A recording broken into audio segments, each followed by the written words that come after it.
Today I'm going to show you how to work in the detail panel in Camera Raw. First, I'd like to activate my clipping warnings to see what's going on and maybe analyze my histogram a little bit.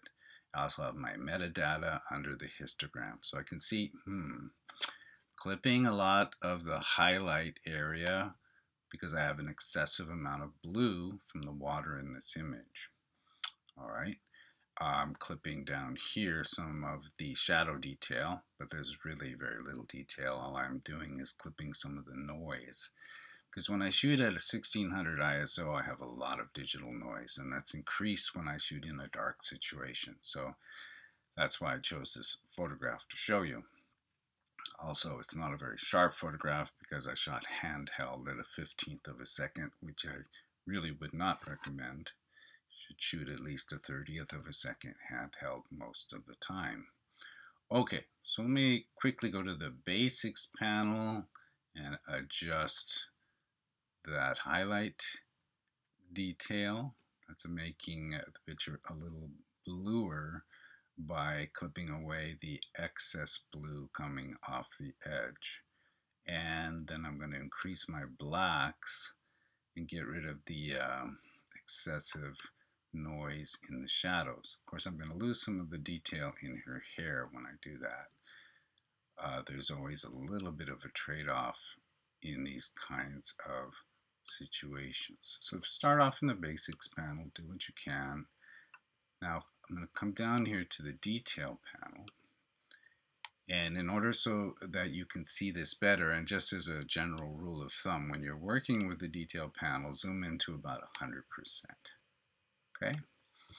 And we can see here I have a very noisy picture, not a very sharp and noisy picture.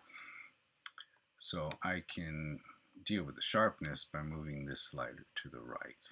But that's probably also going to increase my noise somewhat, because what it's really doing is it's increasing the contrast on the edge of each pixel, thereby creating the illusion of sharpness.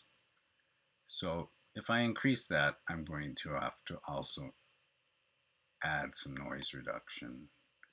Probably need a lot of noise reduction here anyway because I shot at such a high ISO. That's looking pretty good.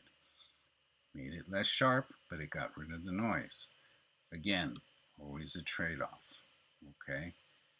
And then there's the color noise reduction, which is good to get rid of some of the fringing that's going on along the edges of contrasty areas. And so that's already looking a lot better. Just remember, as you move one slider, you have to adjust for the other sliders. Before, after. Okay. So, generally speaking, digital noise is not desirable, and the picture will look both more realistic and smoother and less distracting, I guess, if you work with the detail panel a little bit. I hope this has been instructive and useful. And the best thing to do is go in there and play with it yourself until you get the results you like. Have a nice day. Take care. Bye-bye.